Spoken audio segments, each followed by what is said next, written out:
తెలుగువారి ఆత్మ సాహిత్య వినీలాకాశంలో తమదైన ముద్రలను ముద్రించి అసడోల్లాడించిన ఎందరో మహానుభావుల అంతరంగాలను ఆవిష్కరించే ఓ వినూత్న ప్రయత్నమే ఈ శిలాక్షరాలు. వారం ప్రతి శుక్రవారం భారత కాలమానం ప్రకారం 4:30 తెలుగువారి ఆత్మీయ వారధి హోరీలో విని ఆనందించండి. విశ్వవ్యాప్తంగా ఉన్న తెలుగు శ్రోతలకు నా హృదయపూర్వక నమస్కారాలు. వారం ప్రసారమవుతున్న శిలాక్షరాలు లీగల్ కార్నర్ 10వ భాగం కార్యక్రమానికి స్వాగతం, సుస్వాగతం. న్యాయపరమైన, చట్టపరమైన వివిధ అంశాలను వివిధ కోణాల్లో కూలంకషంగా విపులీకరించడానికి శ్రీ వివిఎల్ శ్రీనివాసమూర్తి గారు మన స్టూడియోకి విచ్చేశారు. మరి లీగల్ కార్నర్ కి సంబంధించిన ప్రత్యేక అంశాలను, ఆ విషయాలను, ఆ విశేషాలను, ఆ వివరాలను మరి వారి మాటల్లోనే తెలుసుకుందాం. నమస్కారం సార్. నమస్కారం అండి. ఎలా ఉన్నారండి? Good going. ఎలా ఉన్నారు? ఏం జరుగుతుంది? దాదాపుగా మనము లీగల్ కార్నర్ 10వ భాగం రావడం చాలా ఆనందంగా ఉందండి. సమాజం విషయాలు మనం తెలుసుకుంటూ ఉండి ఈ భాగంలో సుమారు 2.5 నెలల నుంచి మనం ప్రయాణం చేస్తున్నాం అంటే ఇది చాలా గొప్ప విషయమే. ఎందుకంటే న్యాయపరమైన అనేక విషయాలని, అనేక సబ్జెక్టులు కూడా మనం తెలుసుకుంటున్నాం. దానిలో భాగంగా అనేక రకాల కొత్త విషయాలని, వాటితో పాటుగా మనం అనేక రకాల న్యాయపరంగా అంశాలను కూడా మనం చర్చించుకుంటూ వాటిలో ఉన్న కొన్ని ముఖ్యమైన విషయాలను కూడా మన సోదరులకు తెలియజేస్తూ ఈరోజు 10వ భాగానికి చేరుకోవడం నిజంగా చాలా సంతోషకరమైన విషయం. చెప్పండి. చాలా సంతోషం అండి. నిజంగా కూడా మనం ఇప్పటి వరకు సమాజ నిర్మాణంలో న్యాయ శాస్త్రము అనేది ప్రధాన భూమికను పోషిస్తుందని, మన సామాజిక విలువలు కాపాడాలన్నా, నైతిక విలువలు నిలబడాలన్నా ప్రతి ఒక్కరికి కనీస న్యాయపరమైన విషయాల పట్ల అవగాహన ఉండాలన్న ఉద్దేశంతో మనం ఈ కార్యక్రమాన్ని ఎన్నో రకాలైన చట్టపరమైన, న్యాయపరమైన విషయాలను చర్చించడం జరిగింది సార్. చాలా చాలా బాగుంది, ఆనందంగా ఉంది. మన ఈ లీగల్ కార్నర్ విషయాలు గురించి ఇలా విశ్వవ్యాప్తంగా ఉన్న తెలుగు శ్రోతలకు చెప్పడం చాలా బాగుందండి. మనం గత వారాలలో మనం ఈ యొక్క విషయాల గురించి చూసినట్లయితే మనం ప్రపంచంలోనే అతిపెద్ద లిఖిత రాజ్యాంగం మన భారత రాజ్యాంగం కదండి. ఈ భారత రాజ్యాంగంలో 448 అధికరణాలు, 12 షెడ్యూళ్లతో కూడిన గ్రంథం అని మనం చూసాం. మరి గడిచిన ఈ 9 వారాలలో కూడా మీరు రకరకాల చట్టపరమైన విషయాల గురించి, న్యాయపరమైన అంశాలనే కాకుండా స్ఫూర్తిదాయకమైన వాక్యాలను కూడా ఎంతో అద్భుతంగా మాకు తెలియజేశారు సార్. ధన్యవాదాలండి. ఒక పక్క కవితలతో, అలాగే ప్రముఖ సాహితీవేత్తల జయంతి జీవిత విషయాలు, అలాగే doctor BR Ambedkar is educational philosophy గురించి చాలా అద్భుతంగా మా అందరికీ కూడా తెలియజేశారు సార్. అంతేకాకుండా మహాత్మా గాంధీ సప్త సిద్ధాంతాల గురించి, ఏపీజే అబ్దుల్ కలాం గురించి మా అందరికీ ఉపయుక్తంగా ఉండేలా ఎన్నో రకాలైన సందేశాలను మా అందరికీ కూడా తెలియజేశారు సార్. ఈ గత 10 వారాల నుండి ఎన్నో రకాల విషయాలను తెలియజేశారు. అభినందనలు సార్. మరి మొదటి భాగం నుండి 10వ భాగం వరకు జరిగిన విషయాలను నేను క్లుప్తంగా తెలియచేయాలనుకుంటున్నాను సార్. మీరు అనుమతిస్తే నేను మరొకసారి తెలియజేస్తాను సార్. అంటే అన్ని భాగాల గురించి కాకుండా గత భాగం గురించి తెలియచేయండి. తర్వాత సమయాభావాన్ని బట్టి మనం మరొకసారి వాటి గురించి కూడా మాట్లాడుకుంటాం. ధన్యవాదాలు సార్. ఎన్విరాన్మెంట్ తాలూకా నేపథ్యాన్ని, ఎన్విరాన్మెంట్ లా గురించి, ఆ నేపథ్యంలో వచ్చిన కొన్ని లీగల్ ఇష్యూస్ గురించి, వాటి తాలూకు ఇంపార్టెన్స్ గురించి. ఎందుకంటే మనం ప్రకృతిని కాపాడుకుంటే మనం కాపాడుకున్నట్టు. మనం గతంలో చెప్పుకున్నప్పుడు కూడా యాక్చువల్ గా మనం ఎందుకు ఈ రోజు ఇలాంటి పరిస్థితిని ఎదుర్కొంటున్నాం, మన ఆక్సిజన్ కొరతను ఎందుకు ఎదుర్కొంటున్నాం, మన చుట్టూ ఉన్న వృక్ష సంపదను ఎందుకు కాపాడుకోలేకపోతున్నాం, ఈ నేపథ్యంలో అనేక కోణాల్లో మనకి లా అనేది డిరైవ్ చేయడం జరిగింది.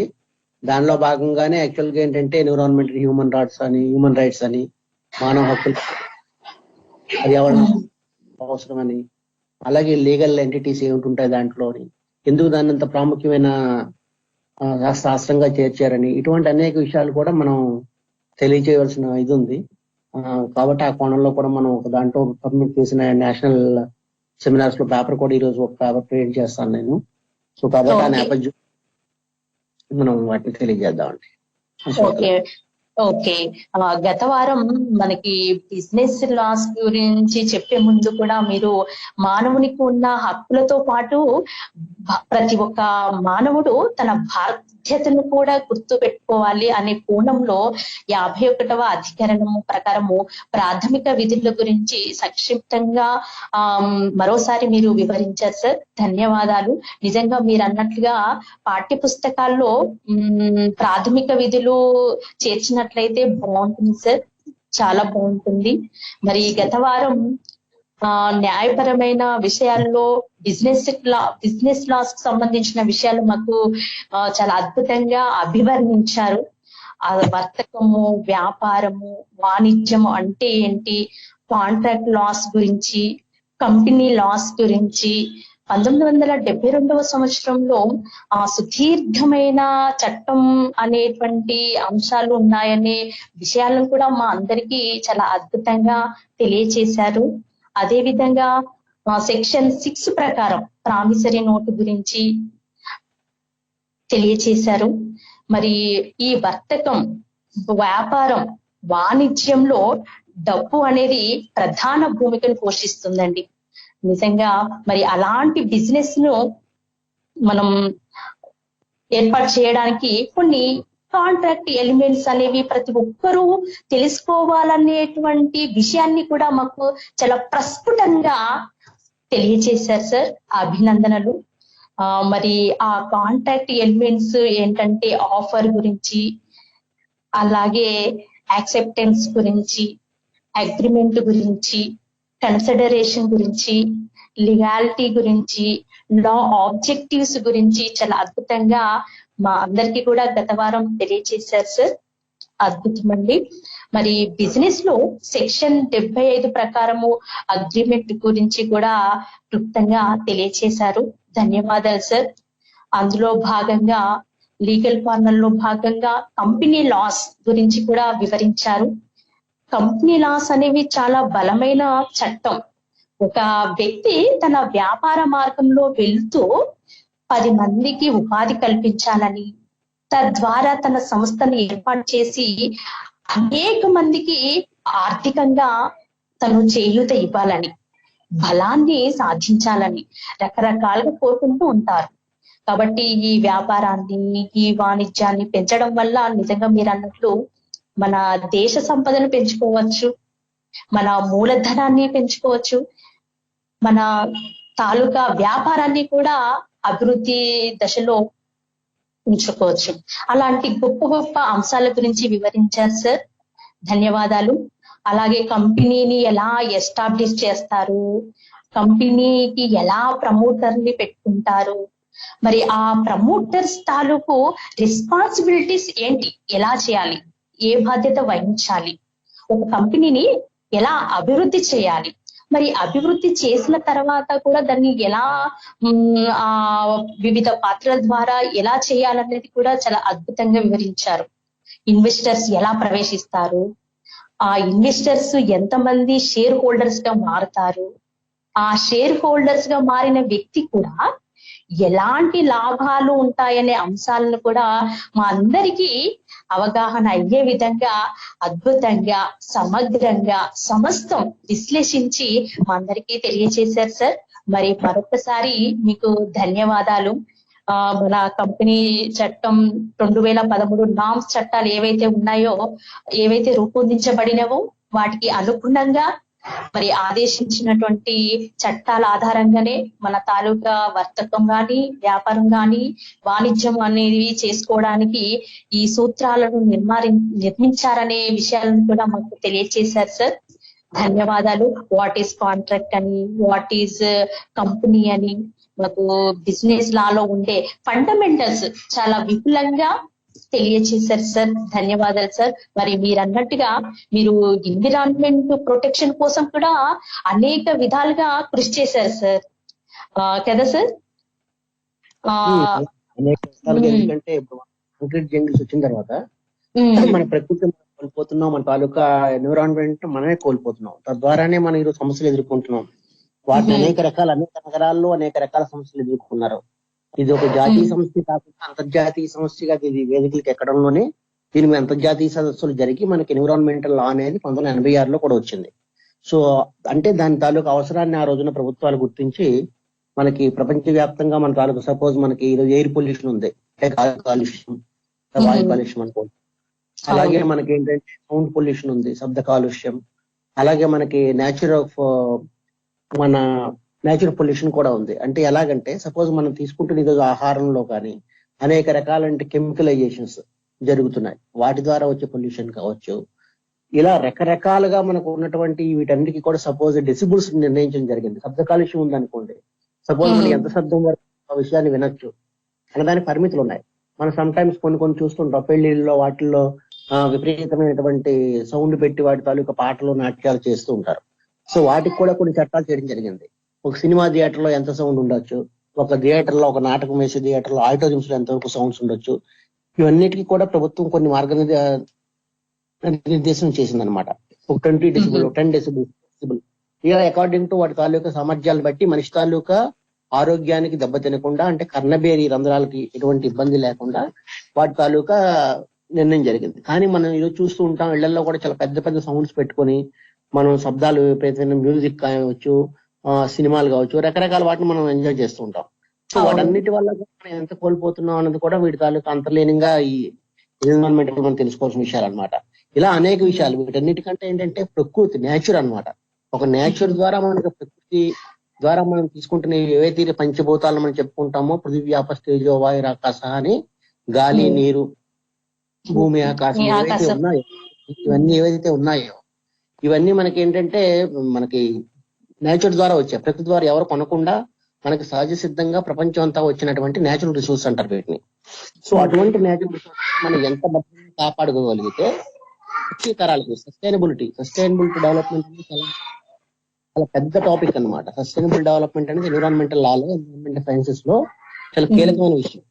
సో తద్వారా ఎలా దీన్ని మనం సస్టైన్ చేసుకుంటూ, మన ఎన్విరాన్మెంట్ ఎలా సస్టైన్ చేసుకుంటూ, మనం పూర్తిగా కాంక్రీట్ జంగిల్లోకి మారకుండా ఎలా నేచర్ మనం కాపాడుకుంటూ మనం భవిష్యత్ తరాలకి ఇంతకంటే ఆరోగ్యమైన గాలిని, ఇంతకంటే ఆరోగ్యమైన నీరుని, వాటర్ పొల్యూషన్ కూడా ఈరోజు మనం చూస్తే చాలా చోట్ల ఉంది.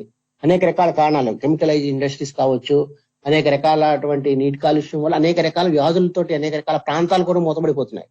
దీని చాలా పెద్ద పెద్ద రకాల సర్వేస్, డిబేట్స్ కూడా జరుగుతున్నాయి. అనేక రకాల కంపెనీస్ వచ్చినప్పుడు అక్కడ వాతావరణం, ఈ రోజు రీసెంట్ కాలంలో చూసాం ఒక ఎల్జీ పాలిమర్స్ వల్ల ఏం జరిగింది, ఒక హిందుస్థాన్ పెట్రోలియం వల్ల ఏం జరుగుతుంది, ఒక హిందుస్థాన్ జింక్ వల్ల ఏం జరుగుతుంది. ఇలా రకరకాల కంపెనీస్ ఉన్నాయి. ఓ పక్కన అభివృద్ధి పేరుతో, మనకి ఉపాధి పేరుతో పెద్ద పెద్ద కంపెనీలు రావాల్సిన అవసరం కూడా ఉంది.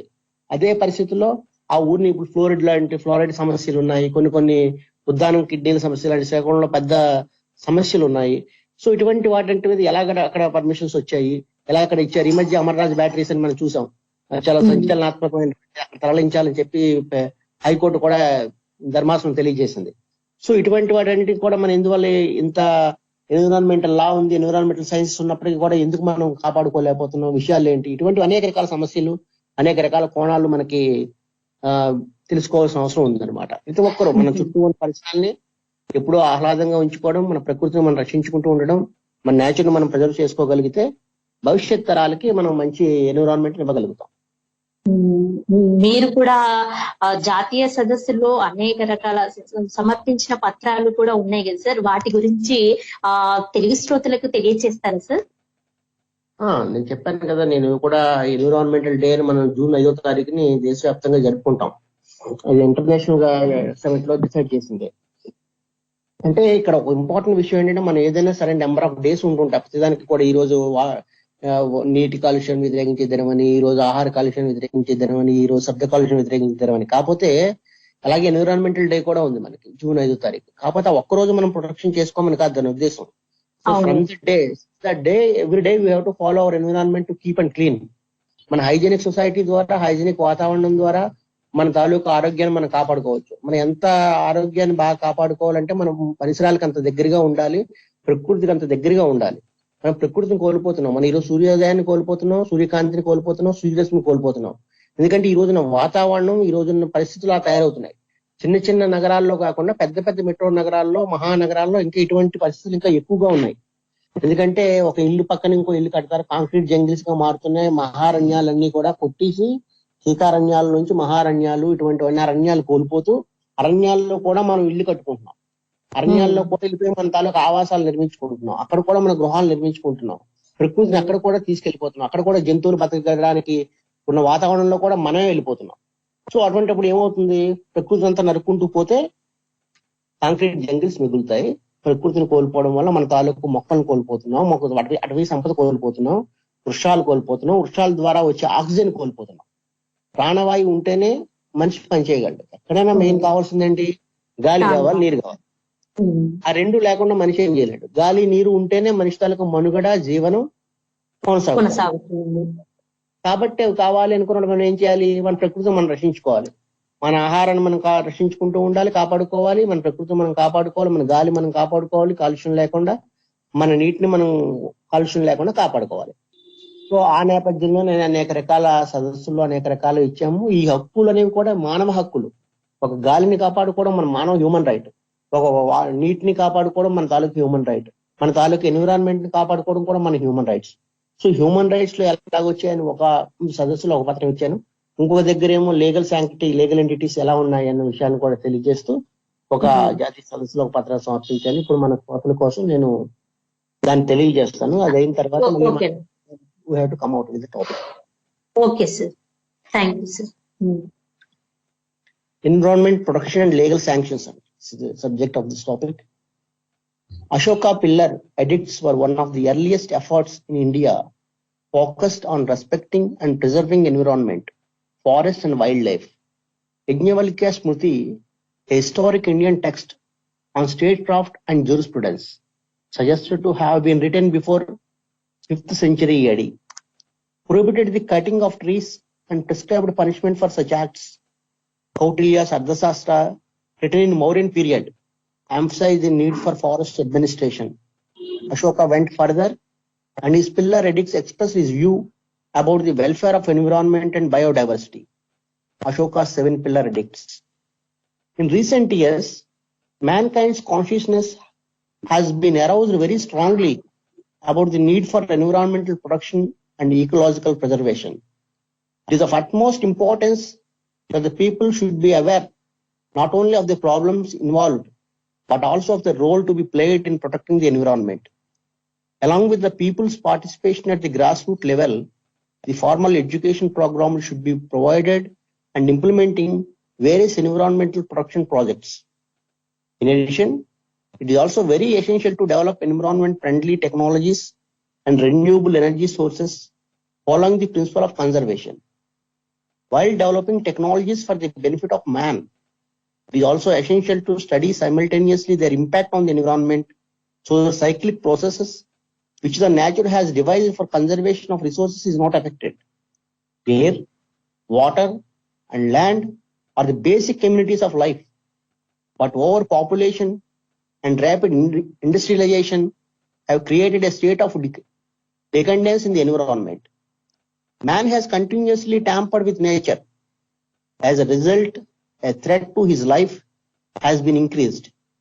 Due to the lack of healthy air and potable water, the imbalance established in the biosphere. Earth is perhaps the only planet endowed with an environment, and we all share it. One day, we would pass it on to our future generation as their legacy.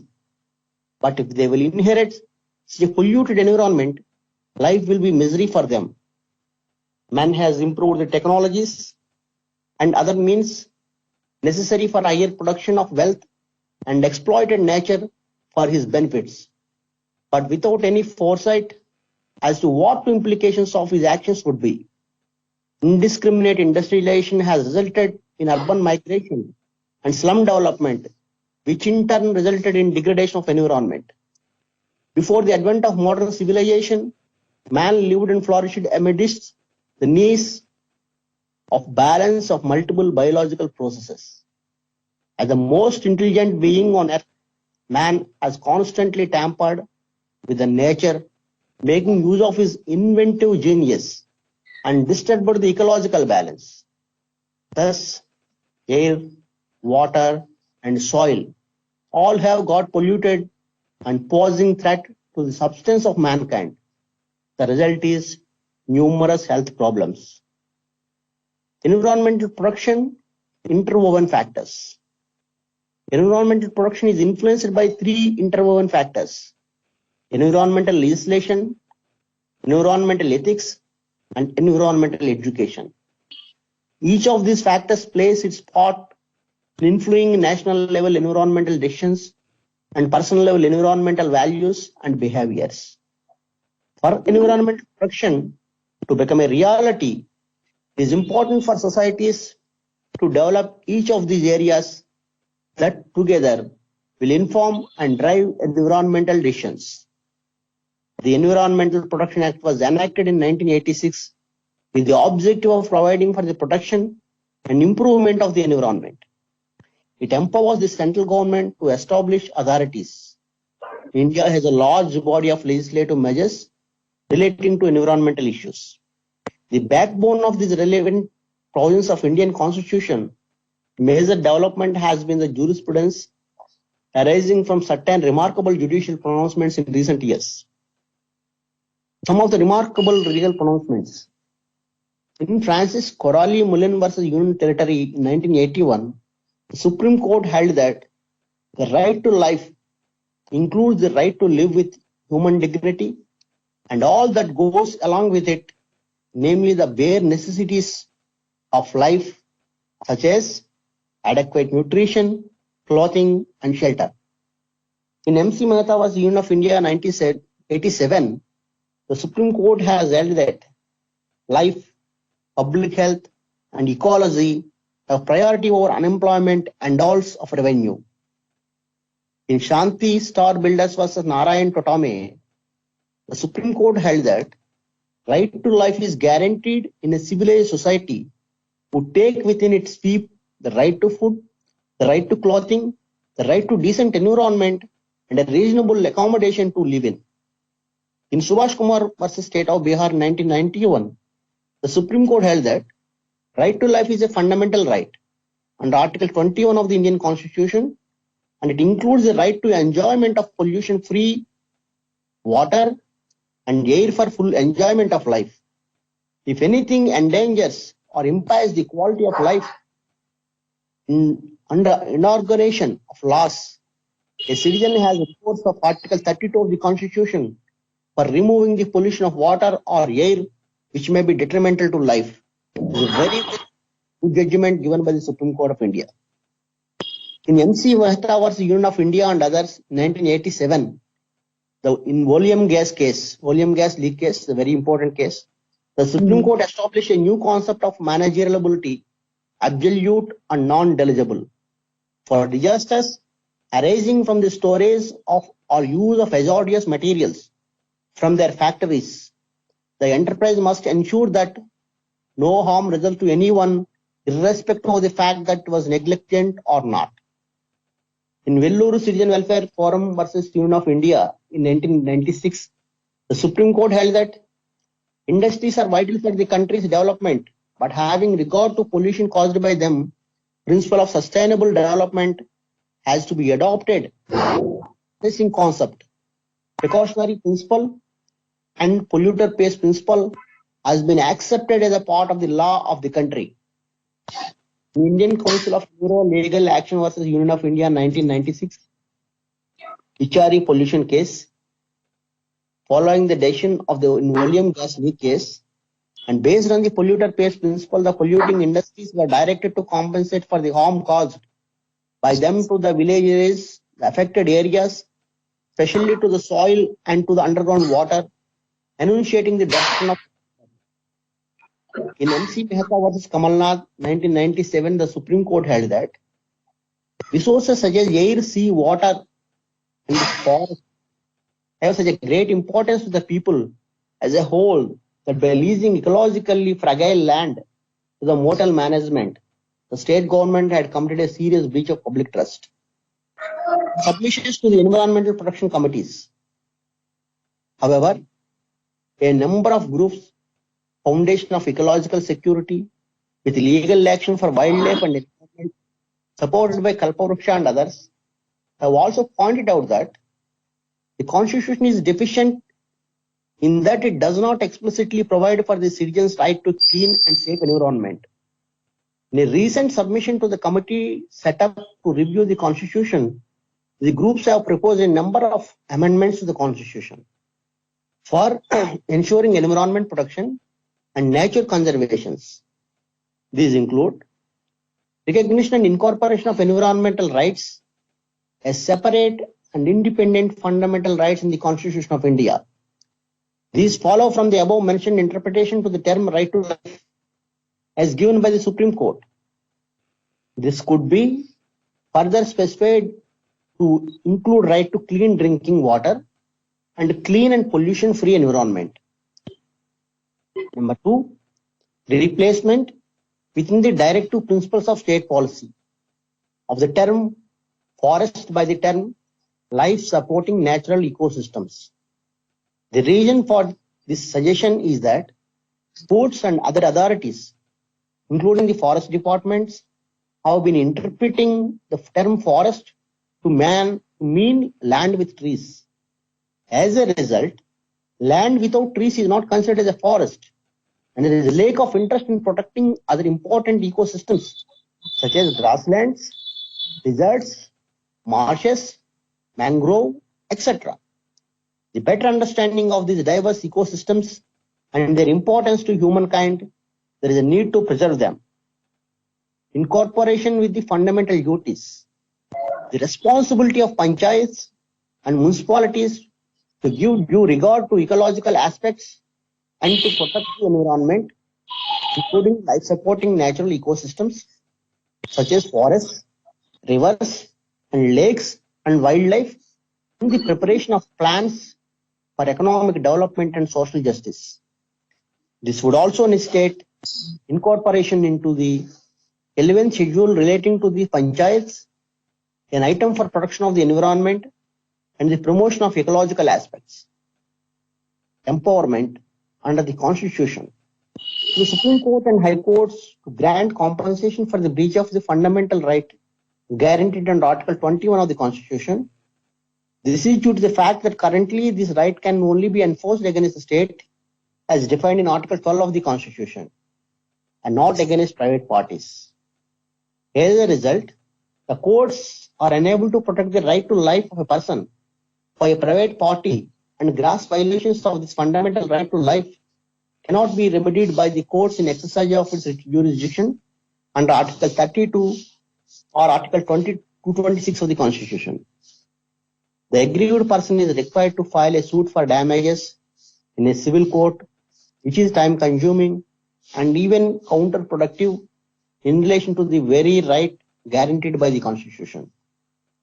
The new initiatives, active judicial interpretation, intervention by the non-government organizations, community groups, and others have also a set of series of important precedents that go beyond what the bare laws provide. There are many initiatives in public interest litigation. Some of those are the cases against the construction of Tehri Dam, Tehri Bandh Virodhi Sangharsh Samiti versus State of Uttar Pradesh in 1992, and Narmada Dams, Narmada Bachao Andolan versus Union of India in 1999, against deforestation, T.N. Godavarman, Tirumala versus Union of India, a case that in essence spanned dozens of orders pertaining to forest in India, against mining in the Aravalli, Tarun Bhat Singh Alwar versus Union of India, against mining in the Dehradun Hills, Rural Litigation and Entitlement Kendra, Dehradun versus State of Uttar Pradesh, against mining in Adivasi lands and on Andhra Pradesh, Samata versus State of Andhra Pradesh in 1997, a judgment with important consequences for the acquisition of Adivasi lands elsewhere too, on implementation of the Wildlife Protection Act 1972, on implementation of Coastal Regulation Zone measures, Indian Council for Environmental Legal Action versus Union of India, on protection of the coastal area against destructive parties or practices, so Sergio Carnivalo versus the State of Goa and others, on the right of the citizens to inspect official records. This was before the Right to Information Act came into force. Goa Foundation and others was North Goa Planning and Development Authority, against forest logging and other environmental aspects of Andaman and Nicobar Islands, Kalpurusha, the matter of Government Tirumalappad versus Union of India, like many. Directions given by the judiciary, the judgments in these and other cases have set important precedents and directions for the further development of policy, law and practice. Some judgments not directly related to environmental cases also have significant implications for the struggle to establish environment as a human right. Mention should especially be made of number of cases in which the constitutional right to life, Article 21, has been interpreted widely to include a series of basic rights that include environment and livelihoods. In Francis Corolli versus Union of Territory of Delhi in 1981, Justice Bhagwati observed that, along with it, we think that the right to life includes the right to life with human dignity and all that goes along with it, namely the bare necessaries of life such as adequate nutrition, clothing and shelter over the head and facilities for reading, writing and expressing oneself in diverse forms, freely moving about and mixing and co-mingling with fellow human beings. In Shanti Star Builders versus Narayan Kimalal Totame, the Supreme Court said in 1990, basic needs of man have traditionally been accepted to be three: food, clothing and shelter. The right to life is guaranteed in any civilized society that would take within its sweep the right to food, the right to clothing, the right to decent environment and a reasonable accommodation to live in. In Volga Telly's case in 1986, the Supreme Court observed an important facet of that right is the right to livelihood, because no person can live without the means of living, that is the means of livelihood. The right to livelihood is not treated as a part of the constitutional right to life. The easiest way of depriving a person of his right to life would be deprive him of his means of livelihood to the point of abrogation. That which alone makes it possible to leave aside what makes life livable, must be deemed to be an integral component of the right to life. Thus, in the protection of environment, legal sanctions plays a vital role. For the protection of environment in different perspectives, as well as the decent living of the human beings, the legal sanctions will protect the environment through various measures in the form of rulings, as mentioned above. Human rights and fundamental freedoms help us to develop our intrinsic qualities, intelligence, talents, and conscience to meet our material and spiritual needs. Justice Shivraj Patil has renounced this in his mechanisms. Like this, many, we have to observe in many of the cases, all the basic necessities of human life is soil, water, and air. This will be some of the legal consultative protection and perspective. Now we have to observe it with human rights. Human rights and fundamental rights help us to develop our intrinsic qualities, intelligence, talents, and conscience to meet our material and spiritual needs.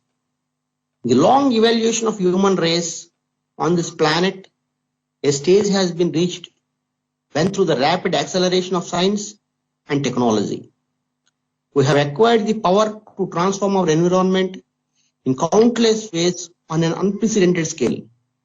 We have seen around us human causes harm in many regions on earth.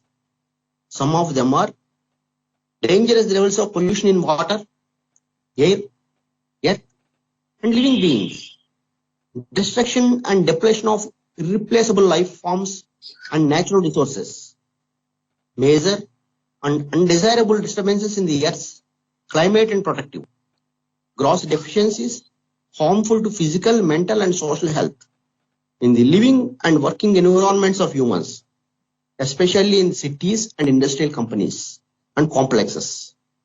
Natural resources such as air, water, and land are fundamental to all life forms. They are much more than money and economic infrastructure, the base of our survival. Violation of human rights, destruction of environment and thereby natural resources is therefore a violation or leads to the violation of human rights. Life, livelihoods, culture, and society are fundamental aspects of human existence, and their maintenance and enhancement is a fundamental human right. Several hundred millions of people have been increasingly forced to live far below the minimum levels required for decent human existence, deprived of adequate water, food, clothing, shelter, and education, health, and sanitation. First international recognition to environment in Stockholm Declaration 1972. Humans have the fundamental right to freedom, equality, and adequate conditions of a life in an environment of quality that permits a life of dignity and well-being, and solemn responsibility to protect and improve the environment for a present and future generations. In the name of national interest, the present crisis of the indigenous people consists precisely in the weakening and damaging the ultimate base of the sustenance, namely land. The biggest threat to the Adivasi people is the large-scale alienation of their land through mega projects such as mines, industries, wildlife reserves, townships, highways, military establishment, and other projects in the name of national development and national interest. Environmental conditions aggravating factors. The environmental conditions have deteriorated and worsened all over the country due to a variety of aggravating factors. The worst affected are the poorer sections of the society. The importance of strengthening the constitutional safeguards for environment cannot be underscored. There can be no doubt that it is only ensuring ecological security that the goal of sustainable development and national well-being become feasible. In India, vital resources like land, water, and forests had for centuries been controlled and used by village communities, thus ensuring somewhat sustainable use of the renewable resources. Constitution and environment protection. The first development took place when the Constitution 46 Second Amendment Act in 1976 was adopted in the mid-70s.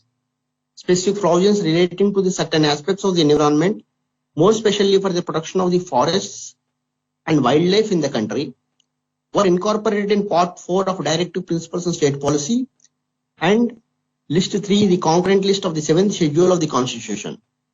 As a result, the Constitution has now the following provisions specifically relating to the environment protection and nature conservation. In Part 4 Directive Principles of State Policy under Article 48 of Indian Constitution, protection, improvement and safeguarding forests and wildlife. This state shall endeavour to protect and improve the environment and to safeguard the forests and wildlife of the country. Part 4A Fundamental Duties under Article 51A, it shall be the duty to every citizen of India to protect and improve the natural environment, including forests, lakes, rivers and wildlife, and to have compassion for living creatures. 7th Schedule under concurrent list, item number 17, prevention of cruelty to animals. Item number 17A, forests. Item number 17B, protection of wild animals and birds. Relating to the jurisprudence pronounced remarkable judgment in recent years with many Shanstar builders, was Nayan Totame in Vellore Citizens Welfare Forum versus Union of India, MC Mehta was the Union of India, many. Right to safe environment is a right to future generations. Some judgments not directly related to environment case also have significant implication. No forest, national park or sanctuary can be reserved without approval of the Supreme Court. No non-forest activity is permitted in any national park sanctuary, even if the priority approval of under the Forest Conservation Act 1980 has been obtained. Some causes for environmental problems. The level of environmental literacy is low, especially among decision makers, and there is gross undervaluation of the economic and material values of the environment. The growing human animal population are making increasing demands on natural resources. Industrial sectors, spread of available air, water and soil pollution, the uncontrolled consumption of resources, demographic changes in appropriate trade regime. By 2005, India had an extensive network of 92 national parks and 500 sanctuaries covering about 15.67 million hectares of some 4.75% of its territory. According to Article 11 is entitled right to healthy environment. It proclaims solutions. Everyone shall have right to live in a healthy environment and to have access to the basic public services. The state party shall promote the protection, preservation and improvement of the environment. Man is both creature and modular of his environment, which gives him physical sustenance and affords him the opportunity for intellectual, moral, social and spiritual growth. Both aspects of man's environment, the natural and the man-made, are essential to his well-being and to the enjoyment of basic human rights and even right to life. That about human rights. చాలా బాగా చెప్పారు sir.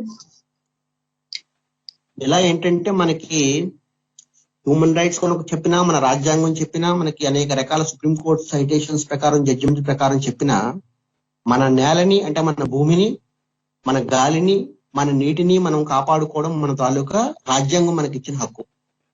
ఆ మూడు ఏంటంటే మనిషికి జన్మతహా లభించినటువంటి వస్తువులు అన్నమాట.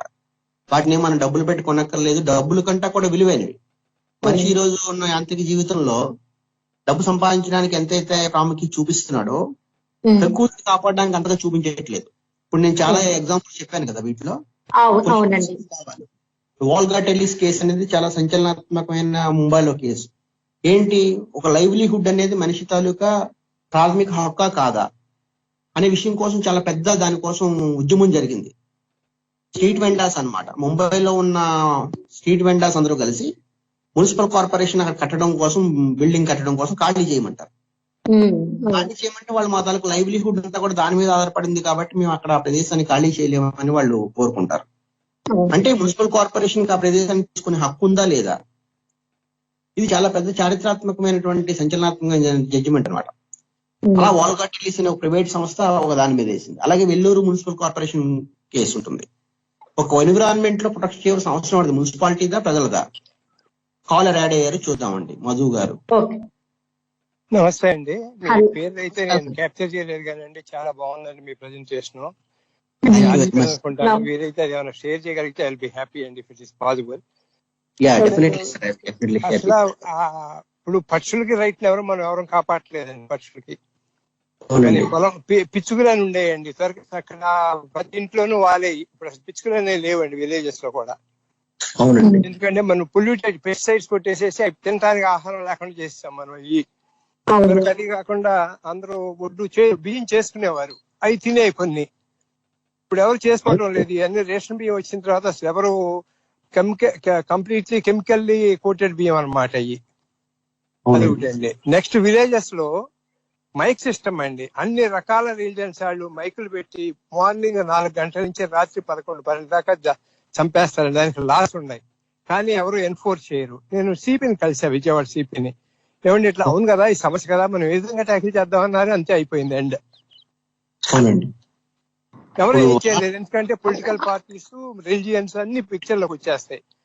అసలు నాకు తెలిసినంత వరకు యాక్ట్ లో నైట్ 10 to మార్నింగ్ 6 వరకు మైక్ ప్లే చేయకూడదు కదండి ఎవరైనా. కానీ that is blatantly violated. And even when ever they do that, they have to take a permission from the nearest police station. They don't do it. Police station ఎన్ని ఎక్కడ చేస్తామండి, police issues ఉన్నాయండి మాకు అంటారు వాళ్ళు. ఏం చేయాలి అప్పుడు? మోరోవర్ అని మీరు చెప్తున్నట్టే ఒకప్పుడు కాకులు ఉండేవంటారు. ఈరోజు చాలా కార్యక్రమాల్లో కాకులు దొరకట్లేదు, ఈ కార్యక్రమాలకు చెప్తున్నారు. ఎందువల్ల? మనమే రేడియేషన్ పెట్టారు, మనమే సాంకేతిక విప్లవం ద్వారా మనం అనేక రకాల కవర్ చేస్తున్నాం. అయ్యారండి మీరు. గుడ్ ఈవినింగ్ ఆర్జే గారు. గుడ్ ఈవినింగ్ అండి. గుడ్ ఈవినింగ్ అండి. టాపిక్ ఏంటి టాక్? ఇప్పుడు షో నడుస్తున్న షో పేరేంటి? శిలాక్షరాలు సార్. శిలాక్షరాలు కంప్లీట్ చేయండి. శిలాక్షరాలు. అవును సార్. ఓకే, చాలా మంచి టాపిక్ ప్రోగ్రామ్ ఇది. టాపిక్ ఏంటి? ఒకసారి పక్షులు కాకులు అంతరించిపోతున్నాయని చెప్పి మా రేడియో వస్తే బాగుంటుందండి. వచ్చేసి మధ్యలో టాపిక్ ని డిస్టర్బ్ చేసి మాట్లాడే వాళ్ళని, అది బాగాలేదు, కొద్దిగా ఇబ్బందిగా ఉంది. Oh really? So I am extremely sorry for disturbing you people. Okay, you carry on. I will continue. I will continue to listen. Thank you. Bye. Okay. Sorry, and to say that because there is no other alternative. Because lot of people will come just like that. And what is the topic and వస్తారండి, అది problem. ఎంత చక్కటి topic. నేను మాట్లాడటానికే చాలా hesitate చేశాను. నేను మాట్లాడితే వారు టైం తీసేసుకుని వారు చెప్పే అందరూ శ్రోతలందరూ వినడం, నేను చాలా హెసిటేట్ చేస్తా ఫోన్ చేశాను నేను. చెప్పండి సార్. కొద్దిగా ఇది ఇటువంటి వాటిలో నేను విలేజ్ మూవ్ అయ్యానండి. హైదరాబాద్ లో ఈ పొల్యూషన్ కూడా ఎందుకు మనం ఏం చేయలేమని మూవ్ అయితే, ఇక్కడ కూడా ప్లాస్టిక్ పొల్యూషన్, ఇంకా వాటర్ పొల్యూషన్ అన్ని ఉంటాయి. ఏం చేద్దామని ప్రయత్నం చేసినా నువ్వు కంప్లైంట్ చేసావని నా మీద ఎలిగేషన్స్ పెడతారనమాట. ఇది రెస్పాన్సిబిలిటీ అది మీరు తీసుకున్నది. You're right, you're going in right direction. ఎందుకంటే మనం చూస్తూ ఉంటాం కదా, మన ఇంటి ముందు చెత్త కూడా మనకి ఎందుకు లేని మనం వెళ్ళిపోతుంటాం. మరి ఎవరు చేస్తారు? టేక్ కేర్ కదా. ప్లాస్టిక్ అంతా ఏరుకొచ్చి, నేను వాకింగ్కి వెళ్ళి మార్నింగ్ ఈవినింగ్ ఏరుకొచ్చి ఒక 50 టన్నులు మొబిలైజ్ చేశానండి. I don't know where to keep that one. Panchayat అంటే మా దగ్గర రెడీ కాలేదండి. వాళ్ళకి 5 లక్షలు పెట్టి సంపద సృష్టి కేంద్రం బిల్డింగ్ కట్టారండి. That job is they have to process that waste and make money. It is lying there for last 4-5 years. Nothing is being done. Okay, అవన్నీ ఆ సమస్యలు ఉంటాయి అనుకోండి. నేను అడిగేది ఏంటంటే ఏం చేయొచ్చు యాజ్ ఎ పబ్లిక్ గా అనేది నాకు ఎట్లా చేయొచ్చు. ఇప్పుడు పోలీస్ కమిషనర్ దగ్గరికి వెళ్తే లేకపోతే రాసామనుకోండి లెటర్, ఎవరు యాక్షన్ తీసుకోరు. కోర్టుకి మూవ్ చేసామనుకోండి, కోర్టులో లాయర్ ఎవరు ఊరినే చేయరు కదండి. It's involves lot of money. అవునండి. ఇక్కడ ఒక విషయం ఉందండి, ఇక్కడ వెరీ ఇంపార్టెంట్ విషయం ఏంటంటే, ఇప్పుడు యాక్చువల్ గా మీరు ఎంసీ మెహతా గారి పేరు విని ఉంటారు. పబ్లిక్ ఇబ్బంది కలిగితే డెఫినెట్ గా మనమే మూవ్ అవ్వచ్చండి కోర్టుకి. అంటే చాలా మంది ఏమనుకుంటారంటే, file a petition through advocate is required always అనుకుంటారు. అవసరం లేదండి. మనమే కోర్టుకి మన తాలూకా రిప్రజెంటేషన్ ఇచ్చే అధికారం ప్రతి సిటిజన్ కి ఉంటుందండి, ప్రతి కేసులో కూడా ఉంటుంది. యూ కెన్ రిప్రజెంట్, మీరు పలానా సమస్య ఉంది నాకు ఇక్కడ, పలానా వాళ్ళు పలానా దీని మీద ఏమి డైరెక్షన్ కానీ ఎటువంటి యాక్షన్ తీసుకోవట్లేదని మనకు అనిపించినప్పుడు డైరెక్ట్ గా మనమే ప్రైవేట్ కంప్లైంట్ లో నియరెస్ట్ అడ్మినిస్ట్రేషన్ కోర్టులో మనం డైరెక్ట్ గా ఫైల్ చేస్తే ఖచ్చితంగా మిమ్మల్ని పిలిచి మీ తాలూకా గ్రీవియన్స్ ఏంటో వినాల్సిన అవసరం ఉంది రాజ్యాంగం ప్రకారం. వింటారు కూడా. అందుకే పబ్లిక్ ఇంట్రెస్ట్ లిటిగేషన్ అనే సిస్టమ్ ని మనకి కృష్ణస్వామి అయ్యర్ గారు చాలా మంచి జడ్జి, ఆయన సుప్రీంకోర్టులో బిల్ అని ప్రిన్సిపల్స్ తీసుకొచ్చింది ఆయనే 82 లో. ఇలాగే ఎన్సీ మెహతా అండి కాదండి, కృష్ణస్వామి అయ్యర్ అని జస్టిస్ కృష్ణస్వామి అయ్యర్ గారు చెప్పారు. కేసు ఎంసీ మెహతా కేసు అని, MC versus union of India అని. ఆయన ఫస్ట్ మనకి భోపాల్ లీక్ అయినప్పుడు, భోపాల్ లీక్ గ్యాస్ లో చాలా మంది డ్రాస్టిక్ గా, మీకు తెలిసే ఉండొచ్చు భోపాల్ గ్యాస్ లీకేజ్ అని, చాలా మంది ప్రాణాలు కోల్పోయారు, ఆస్తులు కోల్పోయారు, శారీరక అవయవాలు కూడా కోల్పోయారు. అది చాలా చారిత్రాత్మకమైన సంఘటన అన్నమాట. ఒక కెమికల్ ఫ్యాక్టరీకి పర్మిషన్ ఎందుకు ఇచ్చారు? ఏ దేశం కూడా పర్మిషన్ ఇవ్వకపోతే ఇండియాలో మాత్రమే ఇచ్చారు దానికి. ఫస్ట్ హార్డిల్ అక్కడ ఉంది. తద్వారా ఇన్ని వేల మంది ప్రాణాలు కోల్పోయి ఈ రోజు కూడా ఎన్విరాన్మెంట్ అంతా కూడా అదే రకమైన పరిస్థితిలో హెజార్డియస్ గానే ఉంది. వాళ్ళకి ఇచ్చిన కాంపెన్సేషన్ చూస్తే చాలా దారుణమైన కాంపెన్సేషన్ డిక్రీ అయింది. ఈ 3 పాయింట్ల మీద ఆయన ఏం చేశారంటే, పబ్లిక్ ఇంట్రెస్ట్ కదా ఇది, నా కోసం కాదు, నా బాధ్యత ఎవరు లేరు, నా కుటుంబ సభ్యులు ఎవరు లేరు, కానీ సామాన్య జనానికి ఇంత నష్టం కలిగింది కాబట్టి నేను సుప్రీంకోర్టును ఆశ్రయిస్తున్నానని చెప్పి ఆయన విషయాన్ని సుప్రీంకోర్టు దృష్టికి తీసుకెళ్లారు. అది చాలా సంచలనాత్మకమైన విషయం అన్నమాట. తర్వాతే ఓలియం లీక్ కేసు వచ్చింది. దీని తర్వాత శ్రీరామ్ ఫుడ్స్ అండ్ ఫెర్టిలైజర్స్ వాళ్ళకి. ఓకే. సో అప్పుడు ఏమైందంటే ఆటోమేటిక్ గా దీనికి ఇంత కాంపన్సేషన్ ఇవ్వాలి, యుఎస్ గవర్నమెంట్ ఇక్కడికి వచ్చి కంపెనీని ఎందుకు ఎస్టాబ్లిష్ చేయాల్సిన అవసరం వచ్చింది, ఎందుకు ఇండియన్ గవర్నమెంట్ అంత తక్కువ ధరకి వాళ్ళకి భోపాల్ గ్యాస్ వాళ్ళకి ఇచ్చింది కంపెనీని, ఒక ఫారిన్ కంపెనీ పెడుతున్నప్పుడు ఎటువంటి రూల్స్ అండ్ రెగ్యులేషన్ మీరు ఫాలో అయ్యారు, ఇలా నెంబర్ ఆఫ్ విషయాల మీద మనకి అక్కడ ఆ రోజు డిబేట్ జరిగాయి ఆ జడ్జిమెంట్ లో. అప్పుడు సుప్రీంకోర్టు కొన్ని గైడ్ లైన్స్ ఇచ్చింది అనమాట. అవే మొన్న ఎల్జీ పాలిమర్స్ అని మీరు వినే ఉంటారు, విశాఖపట్నంలో ఒక సంఘటన జరిగినప్పుడు దాన్ని దీనికి తీసుకున్నారు ప్రాదేశికంగా. ఎందుకంటే కాంపన్సేషన్ షుడ్. హలో, బ్రేక్ అయిందండి, వినబడుతోందండి ఇప్పుడు? వినిపిస్తుందండి. ఒక మనిషి తాలూకు హ్యూమన్ వాల్యూకి ఇంత కాంపన్సేషన్ అని చెప్పి ఎవరికి నిర్ధారించగలిగే హక్కు ఉండదండి. ₹1 2 కోట్లు సంపాదిస్తే మన జీవితం రాదు కదా. అవును. సో రీప్లేస్మెంట్ అనే దానికి ఎలా ఇవ్వగలని నాకు అనేక రకాల బజ్జల మీద ఏంటంటే పబ్లిక్ ఇంట్రెస్ట్ లిటిగేషన్ అనేది చాలా బాగా ఫోకస్ అయింది. మీరు వింటూనే ఉంటారు, సామాన్యంగా కూడా ప్రతి ఒక్కరికి ఎటువంటి ఇబ్బంది కలిగినా ఈ పబ్లిక్ ఇంట్రెస్ట్ లిటిగేషన్ అనే ఆయుధాన్ని ఉపయోగిస్తున్నారు.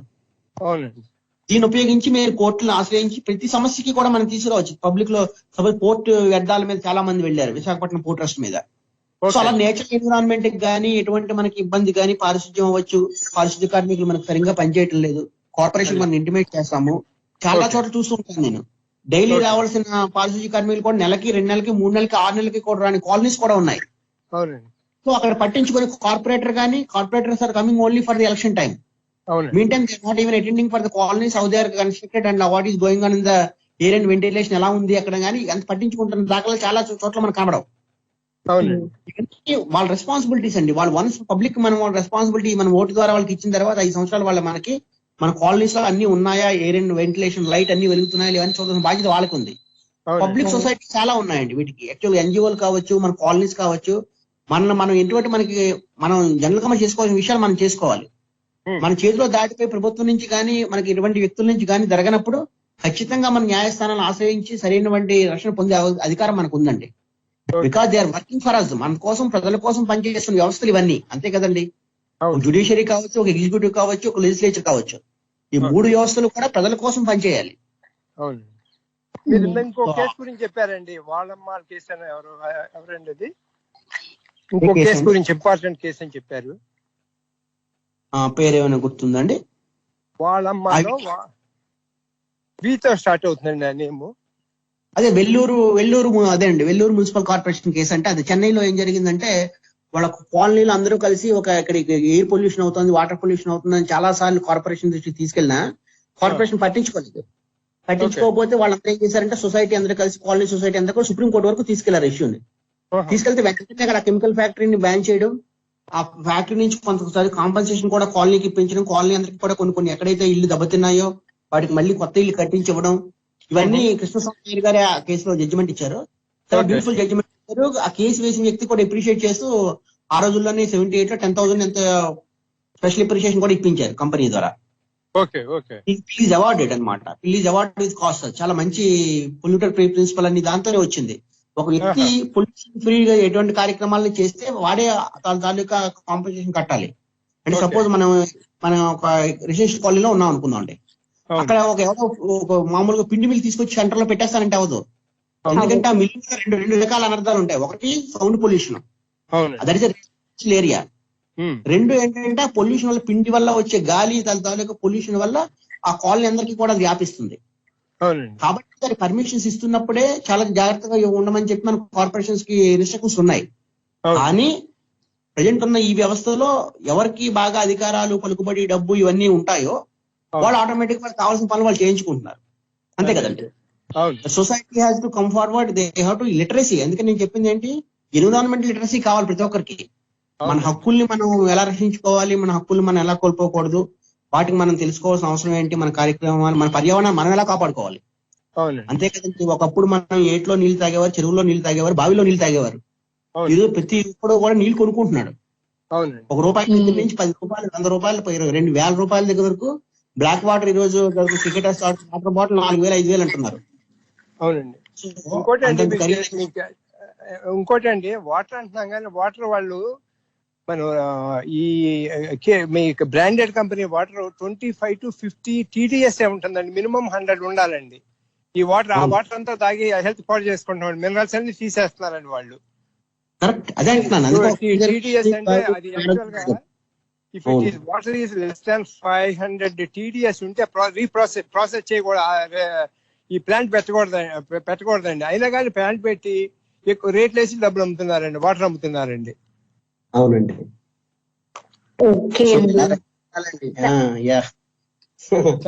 చాలా మంచి విషయాలు చెప్పారండి. నాకు వీలైతే ఆర్టికల్ కొద్దిగా షేర్ చేయండి సార్. డెఫినెట్లీ సార్, నాకు మీ నెంబర్ తీసుకుని పంపిస్తానండి. ఓకే అండి, మంచిది. థ్యాంక్ యూ అండి. Thank you sir. మనకి సమయం భావం అయిపోవడం వల్ల ఇంకా మనం మరొక వారం మరికొన్ని చట్టపరమైన న్యాయపరమైన అంశాల గురించి తెలుసుకుందాం సార్. మీరు అంతర్జాతీయ సదస్సుల్లో కూడా ఈ పత్ర సమర్పణలో భాగంగా చాలా అద్భుతమైన విషయాలను మా అందరికీ తెలియజేశారు సార్. ధన్యవాదాలు సార్. నమస్కారం అండి. మరి మరొక వారం కలుసుకుందాం, మరికొన్ని విషయాలను తెలుసుకుందాం సార్. హలో, తప్పకుండా. ధన్యవాదాలు. Thank you sir.